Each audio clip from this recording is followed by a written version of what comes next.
Morning. Brand SA is the state-owned company tasked with promoting South Africa's image. The country is, of course, facing a reputational crisis at a time when foreign investment is desperately needed. Now, allegations of corruption, maladministration and poor governance have behind the collapse, so to speak, of Brand SA. The details of this are contained in a document entitled "Corruption Hurts Us All, the Anatomy of Corruption at Brand SA," and that's been handed to the Zondo Commission of Inquiry and the Presidency. Now, this document forms part of a protracted battle between former Brand SA CEO, Dr. Kingsley Makhubela, and the organization itself. Dr. Makhubela joins us now for more on this story. Thank you very much for your time on the AM report this morning. And I'm just taking a look at some of the news making headlines over the past weekend relating to your relationship with Brand SA and the organization itself. Brand SA releasing this statement on Saturday saying that your contract came to an end in July, and they've detailed in this statement how you allegedly brought harm to Brand SA.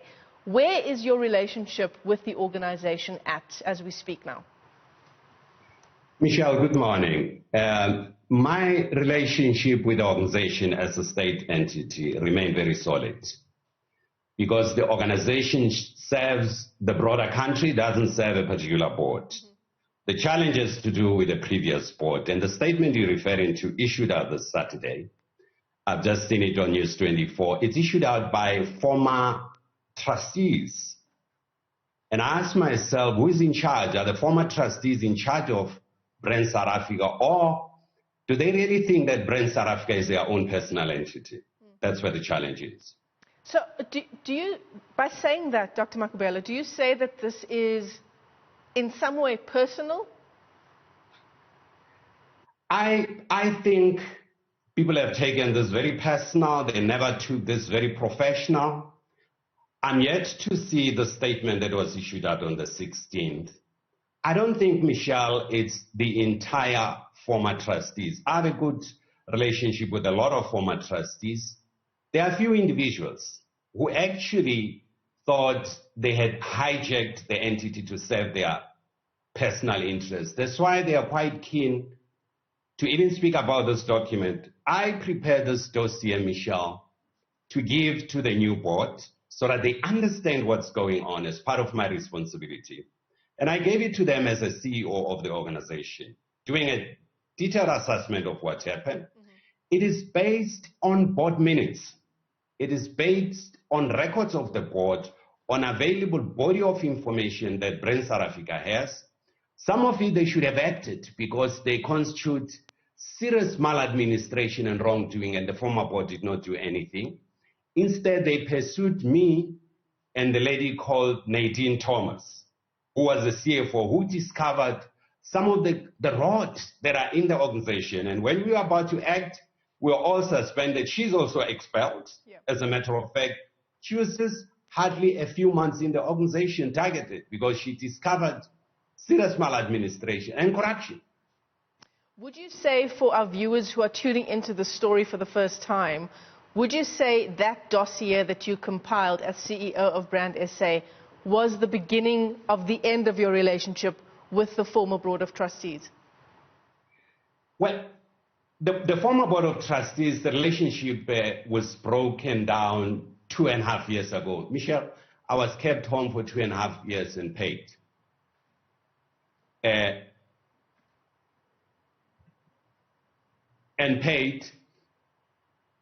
The strategy here was to keep me away from work and to keep me away from dealing with issues at point. This dossier, it's prepared to appraise the new board, to appraise the executive authority of what's going on so that it can take action. Right. You'll be shocked, I was shocked during this weekend to see an expose in City Press that speaks about what Advocate Ngugai Tombi advised the board. Are you there? I'm there. You can go ahead, Kingsley.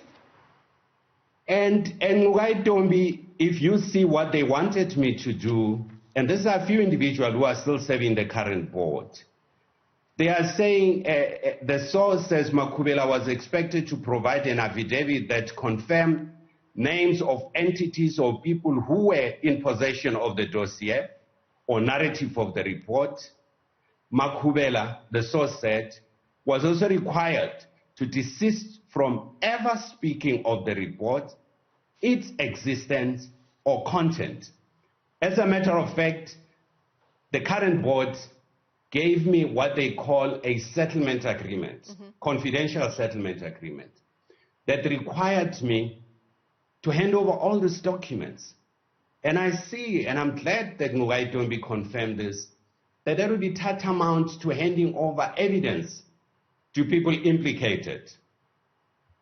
I mean, Kingsley, if we look at the mandate of Brand South Africa, promoting South Africa's image, if we read that amid the COVID-19 pandemic and what it's done to our economy, our need now to attract more investment, this is unacceptable that Brand SA itself is going through really what is an attack on its image from the inside.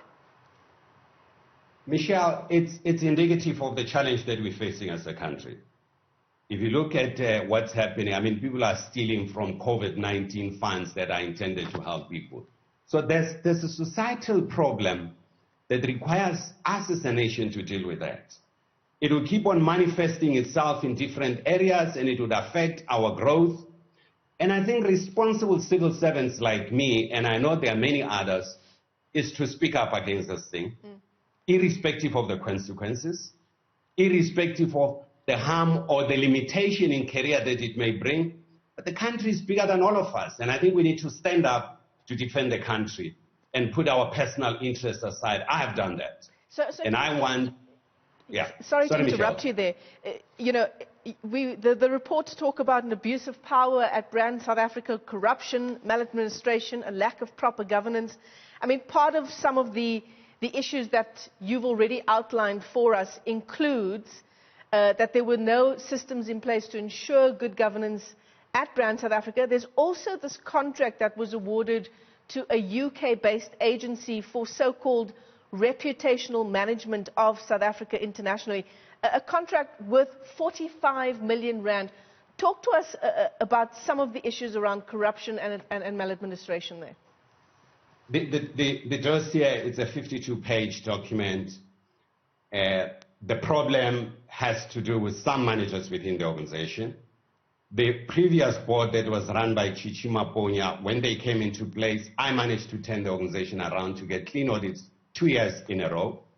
I don't think they would ever get any clean audits anymore because the systems have collapsed. And part of the problem is that if you get people who have an intention to loot the resources of the state, the first line of attack that they launch is on systems and processes. Once that collapse is a collapse of the organization. I mean, giving 45 million upfront to an organization in the United Kingdom, up to now, I left Brand South Africa demanding the reports, demanding to know what is the contract. No one is giving that to me.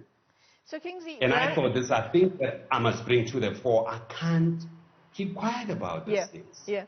Brand South Africa itself, in responding to these allegations, says that it's now being investigated, but it also says that the reason for your suspension was that the organization received numerous allegations against you through its whistleblowing facility.